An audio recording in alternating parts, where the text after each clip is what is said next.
भागवत के पहले 6 अध्याय पद्म पुराण से दिए गए हैं, जो कि भागवत का महात्म्य बताते हैं।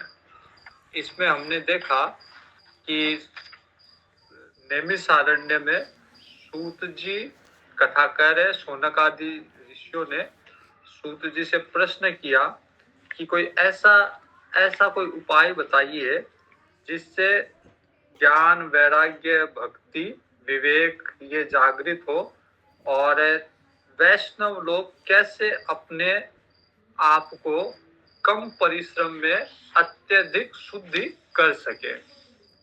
सबसे अधिक कल्याण करने वाला पवित्र साधन वो बताइए, और जो भगवान की प्राप्ति, भगवान श्री कृष्ण की प्राप्ति भी करा दे। इसके उत्तर में सूत जी कहते हैं कि मैंने जो सुखदेव जी से सुना है वो सिद्धांत मैं आपको कहूंगा। और इसी में फिर आगे कहते हैं कि ये जो विधि है ये देव ऋषि नारद जी को पहले से ब्रह्मा जी ने चतुश्लोकीय भागवत के रूप में दी थी, लेकिन सनकादिक ऋषियों ने एक विशेष विधि के द्वारा ये उपाय बताया जो कि सप्ताह विधि है। फिर शौनकादि ऋषियों ने पूछा कि नारद जी और सनकादिक ऋषि मिले कहाँ। इसके उत्तर में फिर सूत जी बताते हैं कि एक बार नारद जी पूरे पृथ्वी में विचरण करते हुए, पृथ्वी लोक के सारे तीर्थ स्थानों का विचरण करते हुए जब जा रहे थे, वृंदावन में आते आते उन्होंने देखा कि एक बाला वृंदावन के अंदर, जो कि युवती है, लेकिन उसके पास 2 वृद्ध जन उसके पास में बैठे हुए हैं, अचेत अवस्था में है। तो बाला बार बार प्रयास कर रही है, युवती बार बार प्रयास कर रही है उन वृद्ध व्यक्तियों को जगाने का, लेकिन बहुत सारी नदियां वगैरह भी सहायता कर रही है, लेकिन वो जगा नहीं पा रही। इतने में जब नारद जी को देखा तो युवती ने नारद जी को अपने पास बुला के कहा कि ये मेरे 2 पुत्र हैं, ज्ञान और वैराग्य। मैं द्रविड़ देश में उत्पन्न हुई, फिर कर्नाटक में बढ़ी, महाराष्ट्र में भी पनपी, गुजरात में आते आते मेरा क्षय हुआ और वृंदावन के प्रभाव से वापिस मैं भक्ति पुष्ट हो गई, जवान हो गई, लेकिन मेरे ये पुत्र जो है वो वृद्धि रहे, ये जवान नहीं हो पाए। तो अब मेरे को अच्छा नहीं लगता कि माँ जवान है और उसके पुत्र 2 वृद्ध हैं। तो आप ऐसा कोई उपाय करिए जिससे मेरे ये ज्ञान, वैराग्य पुत्र जो है वो जवान हो जाए। नारद जी ने कहा कि ये कलयुग का प्रभाव है। तो युवती ने कहा कि कलयुग को राजा परीक्षित ने आने क्यों दिया। नारद जी कहते हैं कि परीक्षित सार भुक है, सार को ग्रहण करने वाला है। तो परीक्षित ने सोचा कलयुग में लाख बुराई होगी, लेकिन एक सार है कि जो चीज, जो फल सतयुग में, द्वापर में, त्रेता में बड़े बड़े यज्ञों से, साधना से नहीं मिलता, वो फल कलयुग में केवल भगवान के भजन से मिलता है। इसलिए राजा परीक्षित ने कलयुग को आश्रय दिया।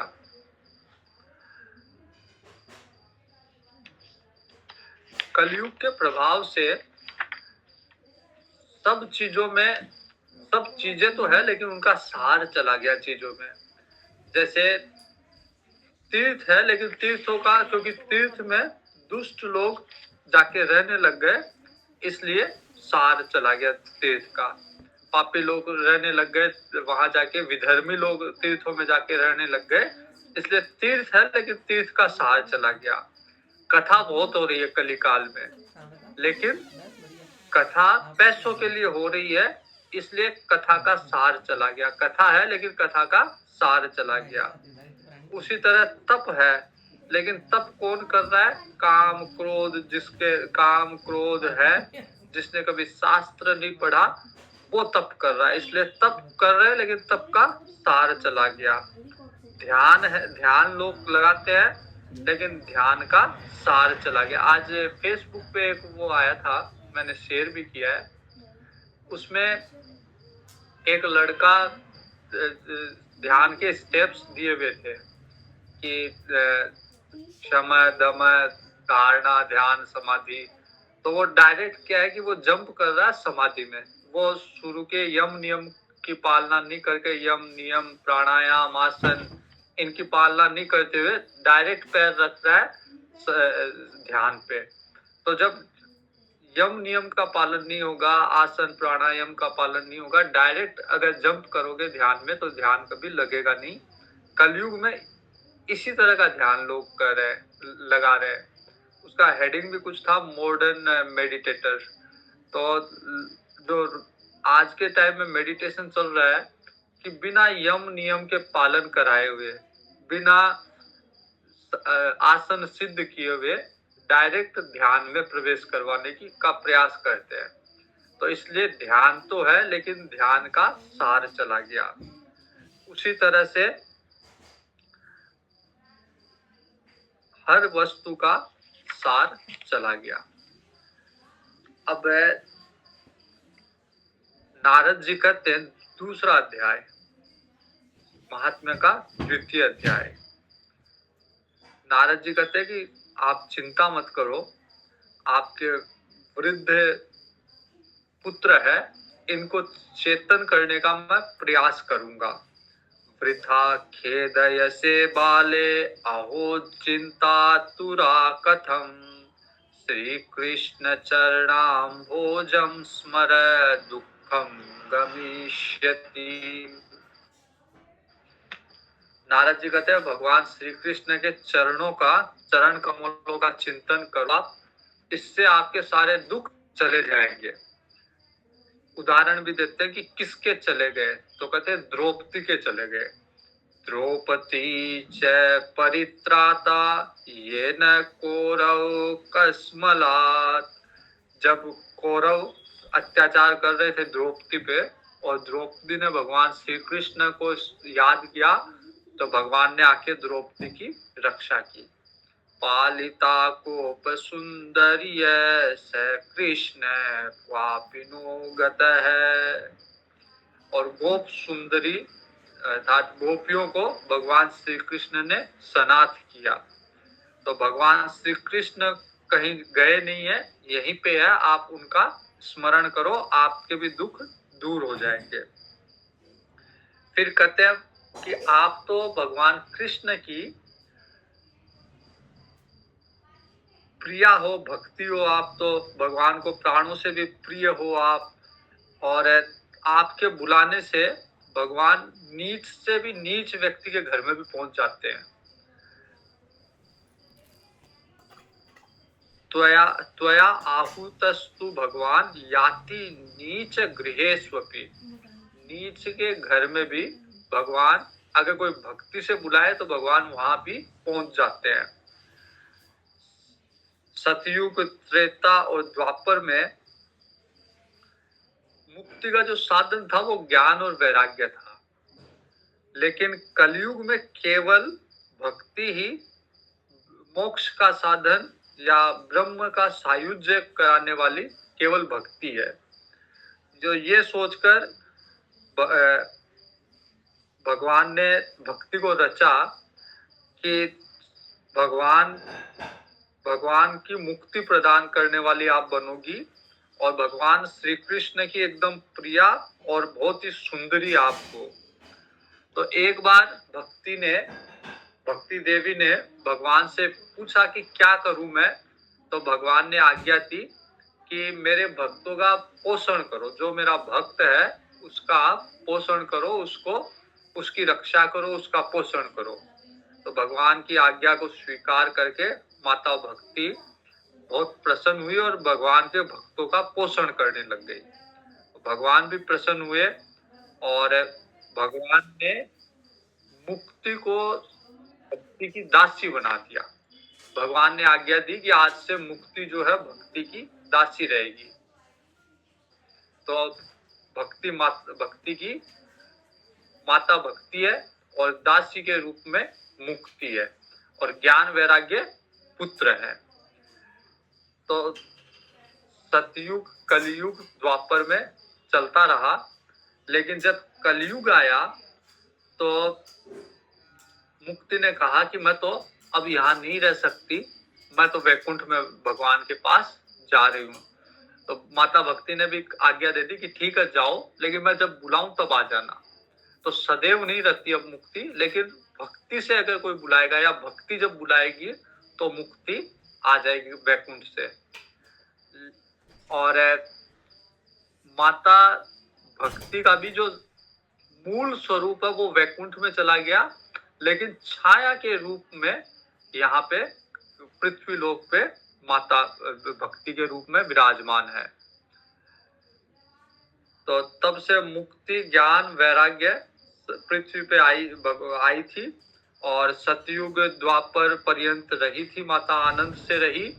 लेकिन कलयुग में माता भी वैकुंठ में वापस चली गई, मुक्ति भी चली गई, लेकिन भक्ति की तो छाया यहाँ पे है।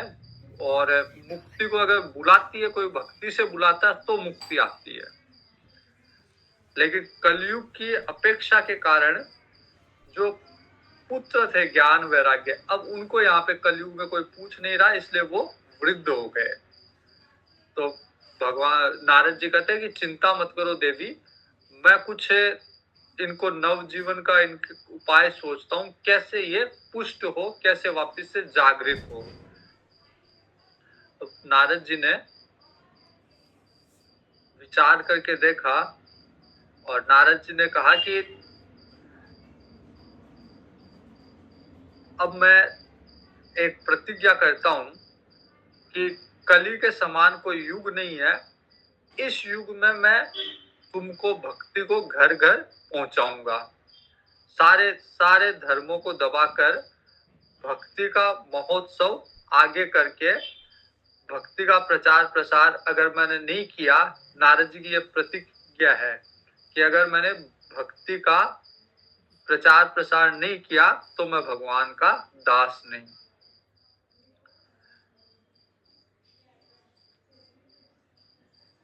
और अगर कोई व्यक्ति के हृदय में भगवान की प्रेम रूपिणी भक्ति है तो फिर उसका यमराज भी कुछ नहीं बिगाड़ पाएगा।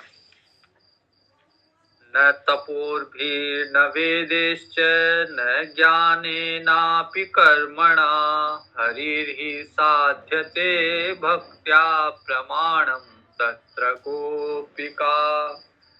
नारद जी कहते हैं जो काम तप से नहीं होता, वेद अध्ययन से नहीं होता, ज्ञान से नहीं होता, कर्म से नहीं होता और किसी भी साधन से नहीं होता, भगवान को वश में करने का कार्य, वो कार्य केवल भक्ति से संभव हो जाएगा। और इसका प्रमाण भी है गोपी। गोपियों के पास न ज्ञान था, न वेद अध्ययन था, न तप था, न कर्म था, कुछ नहीं था, केवल भक्ति थी। और भक्ति के पल पे उन्होंने, गोपियों ने भगवान को अपने वश में कर रखा था। नृणाम जन्म सहस्त्रेण भक्तो प्रीति ही जायते। सहस्त्र हजारों जन्म के बाद व्यक्ति को भक्ति प्राप्त होती है। कलो भक्ति भक्त्या कृष्ण पुरस्थित है। कलयुग में तो केवल भक्ति सार है, भक्ति से ही भगवान को प्राप्त किया जाता है। भगवान उपस्थित हो जाते हैं जहाँ पे भक्ति रहती है। अलम व्रतेर अलम तीर्थेर अलम योगेर अलम मखेर अलम ज्ञान कथालापेर भक्ति रेखे व मुक्तिदार। तो नारद जी कहते हैं बस बहुत हो गया, तीर्थ, योग, यज्ञ, ज्ञान, चर्चा, ये बहुत सारे साधन है, इनकी कोई आवश्यकता नहीं है। केवल एकमात्र भक्ति ही मुक्ति देने वाली है कलयुग में। भक्ति एवं मुक्तिदा, मुक्ति प्रदान करने वाली केवल भक्ति ही है। तो इस तरह से नारद जी की बात सुन के भक्ति माता प्रसन्न हो गई। लेकिन भक्ति माता की अभी भी चिंता यही थी कि मेरे पुत्र ज्ञान और वैराग्य ये अभी भी जवान नहीं है, अभी भी ये वृद्ध अवस्था में है, अभी भी अचेत अवस्था में है। तो भक्ति माता ने नारद जी को कहा कि मैं सदा आपके हृदय में रहूंगी, आपको कभी छोड़ के नहीं जाऊंगी। आपने मेरा सारा दुख दूर किया है, लेकिन मेरे पुत्र जो कि अचेत अवस्था में है, आप इनको शीघ्र चेतन कर दीजिए। ततो बोधये बोधये, मेरे पुत्र को इनको बोध प्रदान करिए, ज्ञान वैराग्य को, ताकि ये चेतन हो। नारद जी ने प्रयास किया ज्ञान वैराग्य को उठाने का। नारद जी ने बहुत सारी बातें, बहुत सारे ग्रंथ ज्ञान वैराग्य को सुनाए। तस्यावच समाकर्ण्य कारुण्यम नारदो गतः, नारद जी करुणा में भर के अपना मुंह उनके कान के पास ले गए ज्ञान वैराग्य के, और तयोर बोधन मारे भे कराग्रेण विमर्दयन, और हाथ से उनको हिला हिला के जगाने लगे। उनको उनके कान में मुंह लगा के नारद जी उनको बोध प्रदान करने लग गए। अब नारद जी कहते हैं, उनको उठा रहे हैं, मुखम संयोज कर्णांते शब्दम उच्चे समुच्चरन, उनके कान पे मुंह लगा के जो जो से नारद जी शब्द उच्चारण करते हैं। ज्ञान प्रबुध्यताम शीघ्रम वैराग्य प्रबुध्यताम, नारद जी कहते अरे ज्ञान जग जाओ, अरे वैराग्य जग जाओ। नारद जी उनको उठा रहे हैं ज्ञान वैराग्य को। वेद वेदांत घोषेश्च गीता पाठेर मुहुर्मुहुर, उनके कान में वेद वेदांत गीता के पाठ बार बार कह रहे नारद जी, पूरी गीता सुना दी उनके कान में। बोध्यमानो तदा तेन कथंचित्तो थितो बलात्, अब नारद जी ने बहुत जोर लगा के उनको उठाया, लेकिन आलस्य के कारण दोनों उठ ही नहीं रहे और दोनों आंख भी नहीं खोल रहे। नारद जी ने देखा अब मेरे को क्या करना चाहिए, क्योंकि मैंने इतना प्रयास कर लिया और अत्यंत दुर्लभ हो गए ये, इनमें चेतना अब आ ही नहीं रही, अब इनको कैसे उठाओ ज्ञान वैराग्य को। इनकी नींद भी नहीं टूट रही, वृद्धावस्था आ गई इनमें, अब इनमें शक्ति नहीं रहा, बल नहीं रहा कि ये मेरे उठाने से भी, इनको गीता सुना दी, इनको वेद सुना दिया, वेदांत सुना दिया, लेकिन फिर भी नहीं उठे। तो नारद जी ने फिर भगवान का स्मरण किया। चिंतयन निति गोविंदम स्मारयामास भार्गव, इतने में फिर जब भगवान का स्मरण किया नारद जी ने, तो आकाशवाणी हुई वहां पे, और आकाशवाणी ने एक बात कही कि उद्यम सफले स्तेयम भविष्यति न संशय।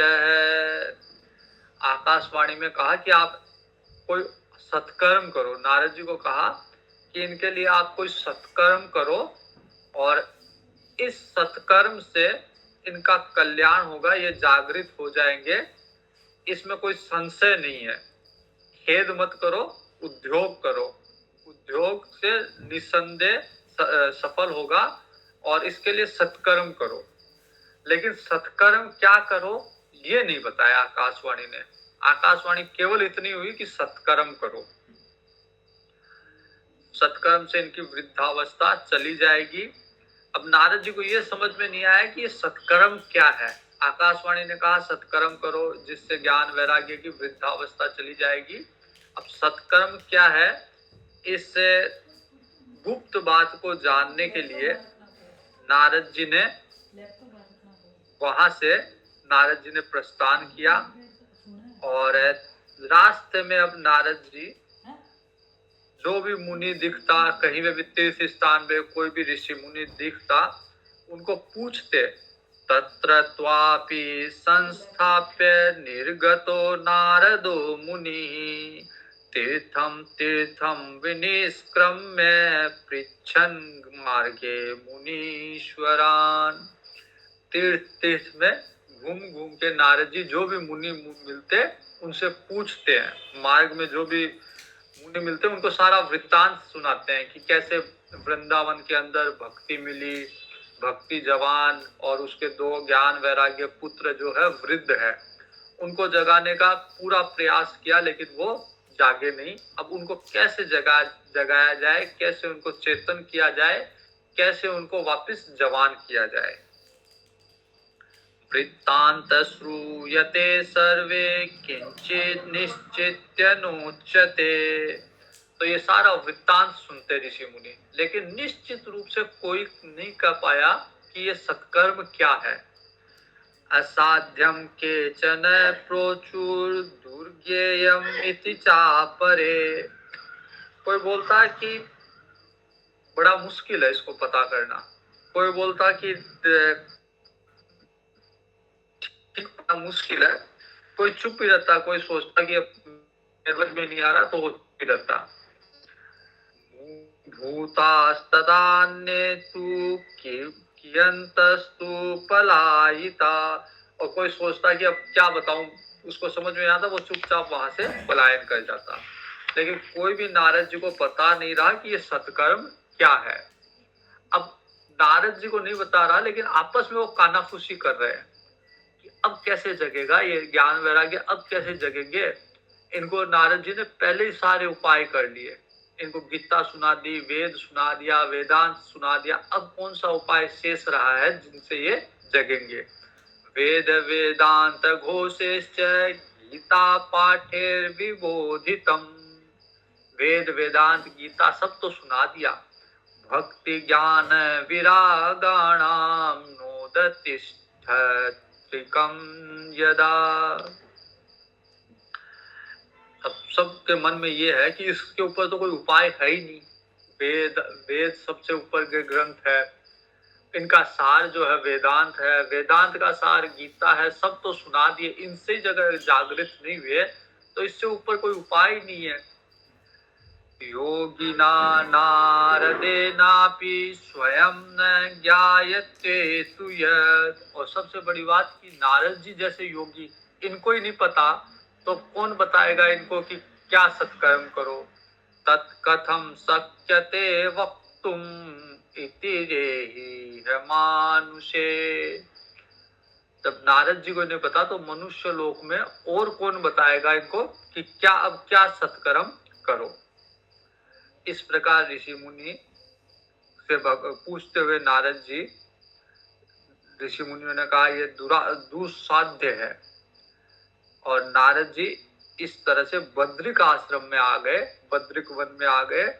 और बद्री वन में नारद जी ने निश्चय किया, तपश्चरामि यत्रे यात्रात्रेति तदर्थम कृत निश्चय है। नारद जी ने निश्चय किया कि अब यहाँ पे बद्रिक आश्रम में आके तप करूंगा। तप के लिए पहले किसी को अगर भारी तप करना था होता वो बद्रिक आश्रम चला जाता। तो नारद जी ने कहा कि अब बद्रिक आश्रम आ गया, अब यहाँ पे मैं तप करूंगा ताकि मुझे पता चले कि वो कौन सा उपाय है, कौन सा साधन है, कौन सा वो सत्कर्म है जिससे ज्ञान वैराग्य जागृत हो, वापिस से अपने यौवन को प्राप्त हो ज्ञान वैराग्य। ददर्श पुरत सनकादिन मुनीश्वरान। और उसी समय नारद जी को सनकादिक ऋषि दिख गए। कोटि सूर्य समाभासान वाच मुनि सत्तम है। और सनकादिक मुनि का तेज जो है हजारों सूर्य के, कोटि सूर्य के समान उनका तेज है। नारद जी ने कहा मुनियों से कि मेरा बड़ा भाग्य है, आपने दर्शन दिए। इदानीम भूरि भाग्येन भवद्भिः संगमो भवत्। मेरे भाग्य के कारण, बड़े भाग्य के कारण आपके आपका संग हुआ, कुमारा ब्रुवताम शीघ्रम कृपाम कृत्वा ममोपरि। अब आप लोग कृपा करके मेरे को वो उपाय बताओ जिससे ज्ञान वैराग्य जागृत हो सके। भवन्तो योगिनः सर्वे बुद्धिमन्तो बहुश्रुताः पंचहायन संयुक्ताः पूर्वेषामपि पूर्वजाः। तो सनकादिक ऋषि जो है बड़े भारी योगी है, बुद्धिमान है, विद्वान है, 5-5 वर्ष के है, लेकिन है आदिकाल से, मतलब वो सदैव उत्पन्न तो हुए सृष्टि के आरंभ से, लेकिन सदैव वो 5 वर्ष की अवस्था में रहते हैं चारों सनकादिक ऋषि, और हमेशा एक ही मंत्र का जाप करते हैं, सदा वैकुंठ नीलया हरे कीर्तन तत्परा लीलामृत रसोन्मत्ता कथा मात्रे कजीविन है। हमेशा भगवान की कीर्तन में तत्पर रहते हैं, भगवान की लीलामृत का रसास्वादन करते हैं, और एकमात्र भगवत कथा ही उनके जीवन का आधार है। कथा मात्रेक जीविन है, कथा ही उनके जीवन का आधार है। और एक कीर्तन कहते हैं हरि शरणम हरि शरणम, हरि शरणम एवं ही नित्यम येषाम मुखे वच। उनके मुख से एक ही वाणी निकलती है, हरि शरणम, बस, इसके अलावा कुछ बोलते ही नहीं है। नित्य उनके मुख से हरि शरणम निकलता है, इसी मंत्र का जप चलता रहता है। अतः काल समादिष्टा जरायुष्मान न बाध्यते। अब उनको वृद्ध अवस्था भी बाधा नहीं उत्पन्न करती, अर्थात वो 5 वर्ष की अवस्था में बने रहते हैं। ये शाम भ्रू भंग मात्रेण द्वारपालो हरे पुरा भूमो निपतितो सद्यो यत्कृपात् पुरगतो। और इन्हीं के श्राप से, सनकादिक के श्राप से ही भगवान के द्वारपाल जय विजय थे, उनको पृथ्वी लोक पे आके उनको 3 बार उनको राक्षस योनि में जन्म लेना पड़ा। अहो भाग्यस्य योगेन दर्शनम भवतामिह अनुग्रहस्तु कर्तव्यो मयि दीने दया परे। नारद जी कहते मेरे बड़े भाग्य थे, आपके दर्शन हुए, अब कृपा करके मेरे को उस आत्मा का अर्थ बताओ कि वो कौन सा साधन है जिसका मैं अनुष्ठान करूं, जिससे ज्ञान वैराग्य जागृत हो, यौवन अवस्था को प्राप्त हो, वापस से पुष्ट हो। किस तरह से भक्ति ज्ञान वैराग्य तीनों सुखी रहे। भक्ति ज्ञान विरागाणाम सुखम उत्पद्यते कथम स्थापनम सर्ववर्णेषु प्रेम पूर्व प्रयत्नतः।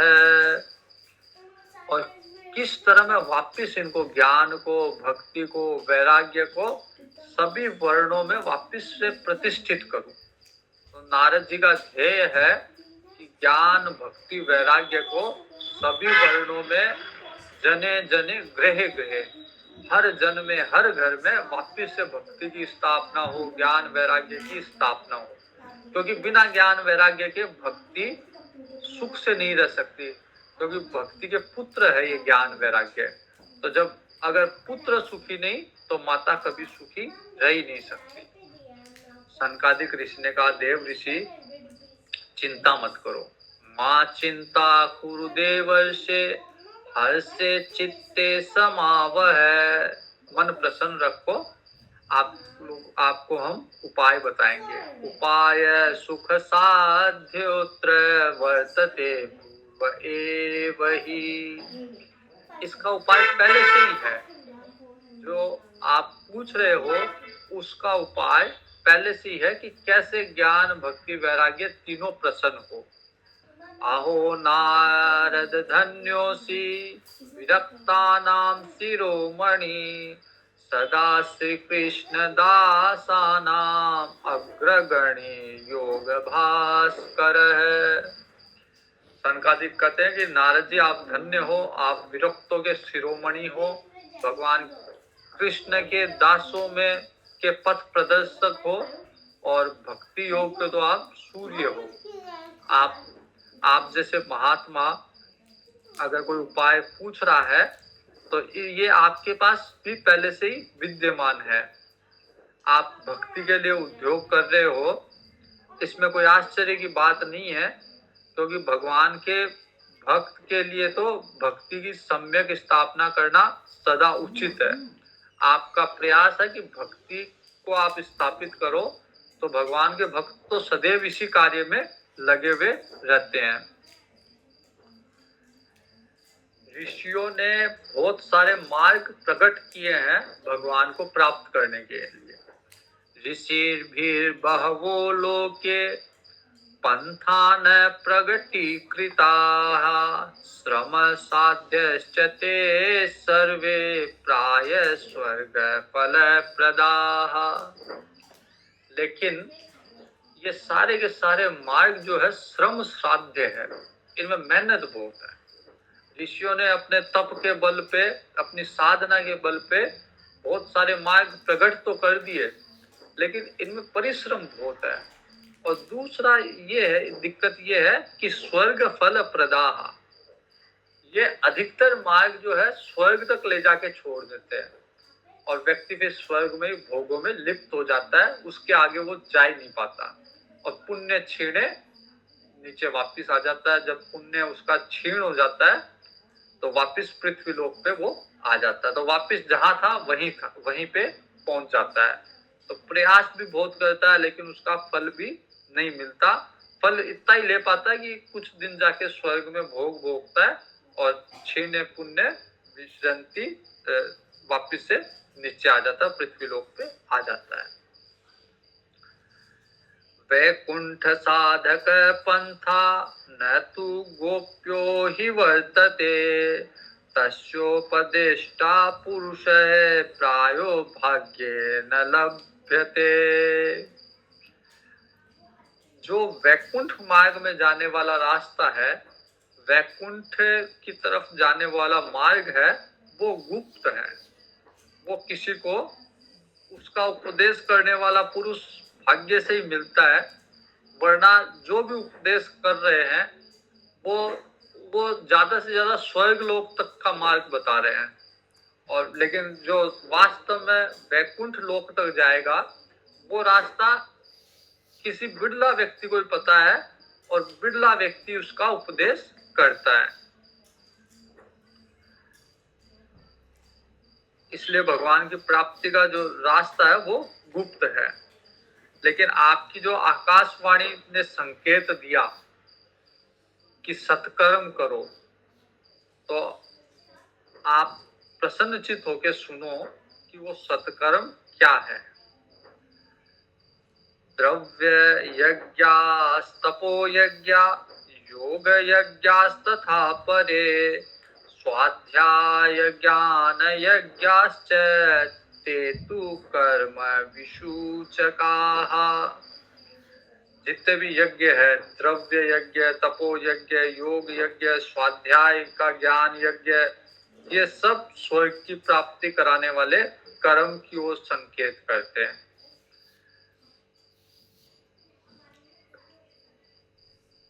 सत्कर्म वो है, ज्ञान यज्ञ वो है जो मुक्ति को सूचक हो, मुक्ति की तरफ संकेत करे, मुक्ति देने वाला हो।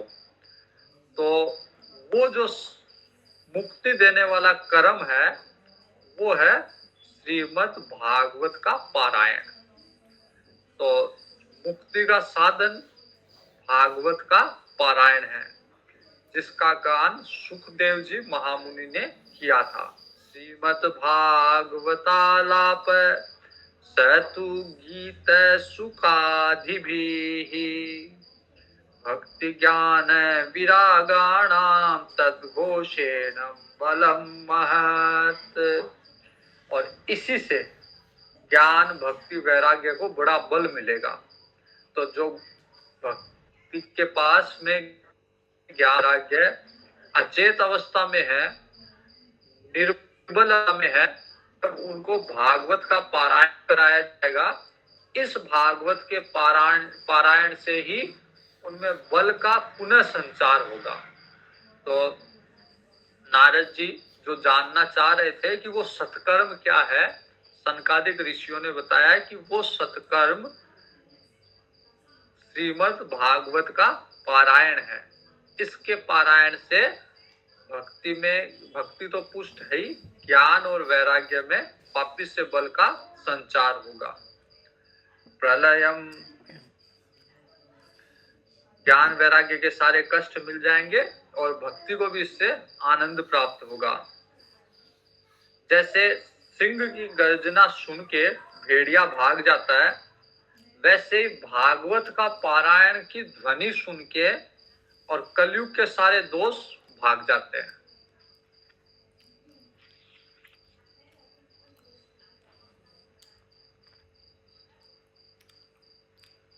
ज्ञान वैराग्य संयुक्ता भक्ति प्रेम रसावहा प्रतिगेहम प्रति जन्म तत क्रीडाम करिष्यति।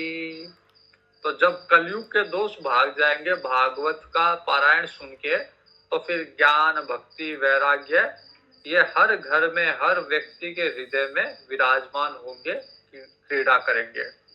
ज्ञान भक्ति वैराग्य हर व्यक्ति के हर घर में स्थापित होगा, हर हृदय में स्थापित होगा ज्ञान भक्ति वैराग्य, अगर भागवत का पारायण किया जाए। नारद जी ने अब प्रश्न किया कि आप जो बोल रहे हो, तो पहले मैंने वेद वेदांत ये गीता सब सुना दिया इनको। वेद वेदांत घोषेश्च गीता पाठे प्रबोधितम् भक्ति ज्ञान विरागाणाम नोत तिष्ठत्रिकम यदा। मैंने वेद वेदांत गीता ये सब सुना दिया, इनसे कुछ नहीं हुआ ज्ञान वैराग्य को, इनसे उनको बल नहीं मिला, वो जागृत नहीं हुए, चेतनता नहीं आई उनमें।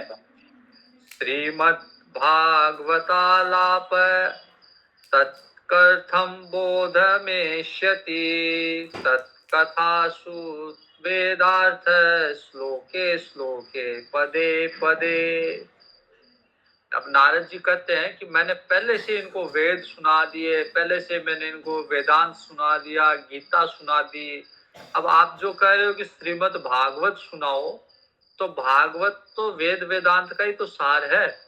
तो इस भागवत के तो हर श्लोक में वेदों का सार है, लेकिन उनसे कुछ नहीं हुआ, उनसे न ज्ञान जगा न वैराग्य जगा, दोनों सुसुप्त अवस्था में ही रहे।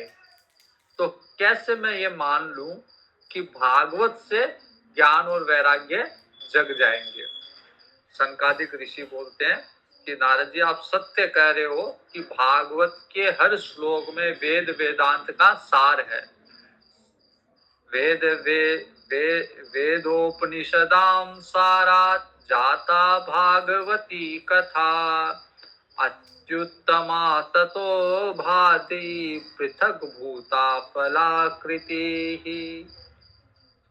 वेद उपनिषद का सार है, लेकिन जैसे पेड़ होता है, पेड़ का सार होता है फल, लेकिन फल की जो मिठास है, फल का जो स्वाद है, वो पेड़ में नहीं है।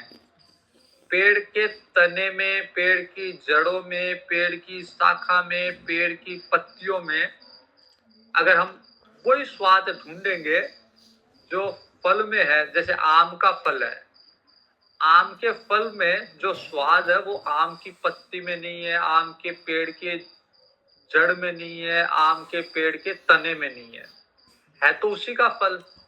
वैसे ही वेदांत का, वेद का, उपनिषद का फल है, लेकिन इसका जो अमृत है, इसका जो स्वाद है वो अलग है इससे। जैसे आम के स्वाद, आम के पेड़ के स्वाद से आम के फल का स्वाद अलग है, वैसे ही यहाँ पे भी वेद, वेदांत, उपनिषद का जो फल है भागवत, उसका स्वाद उनसे अलग है।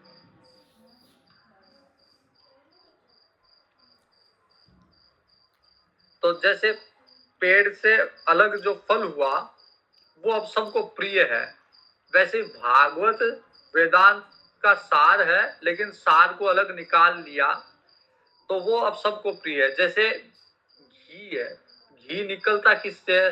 दूध से। दूध का दही बना, दही का अगर मंथन करेंगे तो घी निकलेगा। लेकिन कोई चाहे कि दूध से, दूध में अगर वो चाहे कि दूध में भी घी है तो क्यों ना, अगर पकौड़ी बनानी है तो दूध में बना ले, तो नहीं बनेगी। जबकि दूध में घी है, लेकिन वो एक प्रक्रिया के बाद में जब घी बन जाएगा उसके बाद में उससे, उसमें कुछ चीज तली जा सकती है, केवल दूध में नहीं तली जा सकती। वैसे ही वेद, वेदांत का जब सार निकाल लिया, जैसे दूध का सार निकाल लिया, घी बना दिया, फिर अब उसमें कोई चीज तली जा सकती है।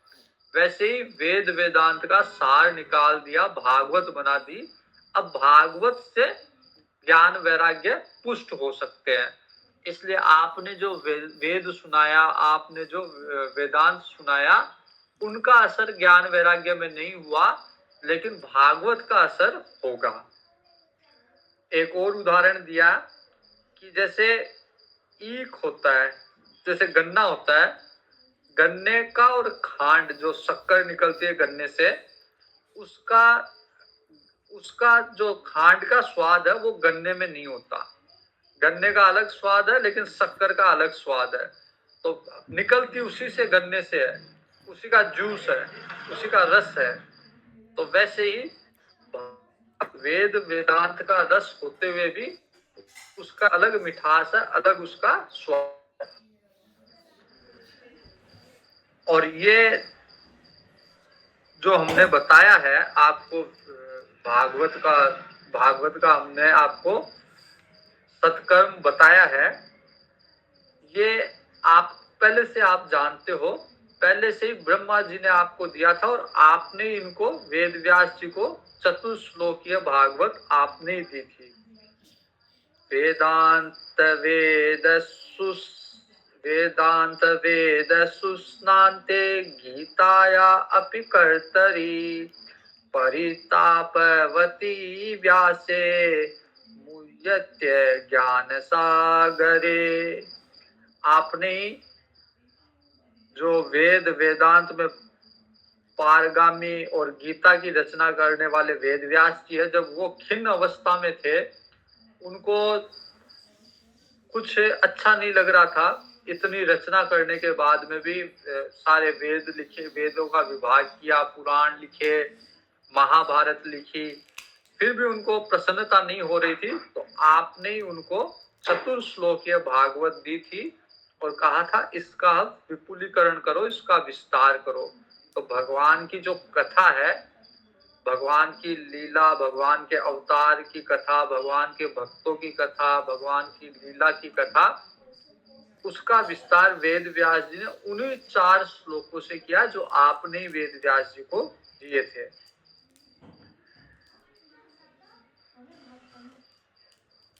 तो सनकादिक ऋषियों ने बताया कि अगर ज्ञान वैराग्य को पुष्ट करना है तो उसके लिए भागवत कथा सुननी चाहिए और सप्ताह विधि से सुननी चाहिए। नारद जी को भागवत पता थी पहले से, नारद जी ने ही चतुर्श्लोकीय भागवत वेद व्यास जी को दी थी, लेकिन सप्ताह विधि का नारद जी को नहीं पता था। सनकादिक ऋषियों ने ये विधि, जो सप्ताह विधि से भागवत होती है, ये सनकादिक ऋषियों ने अब नारद जी को बताई कि सप्ताह विधि से उसका आप पारायण कीजिए, उसका पाठ कीजिए, ज्ञान वैराग्य का शोक और दुख का नाश होगा। और नारद जी ने कहा कि अब आपके दर्शन हमें प्राप्त हुए तो तत्काल सारे नष्ट जो हमारे कष्ट है वो नष्ट हो जाएंगे। संसार दुख रूप दावानल है और इससे आप जैसे संतों के दर्शन से शांति मिलती है। अब आपके मुंह से अगर इसका पाठ हो जाए, इस भागवत का अगर पाठ हो जाए, एक कथा हो जाए, सप्ताह विधि से हो जाए, तो निश्चित रूप से ज्ञान वैराग्य पुष्ट हो जाएंगे। तो यहाँ तक महात्म्य का दूसरा अध्याय पूर्ण हुआ।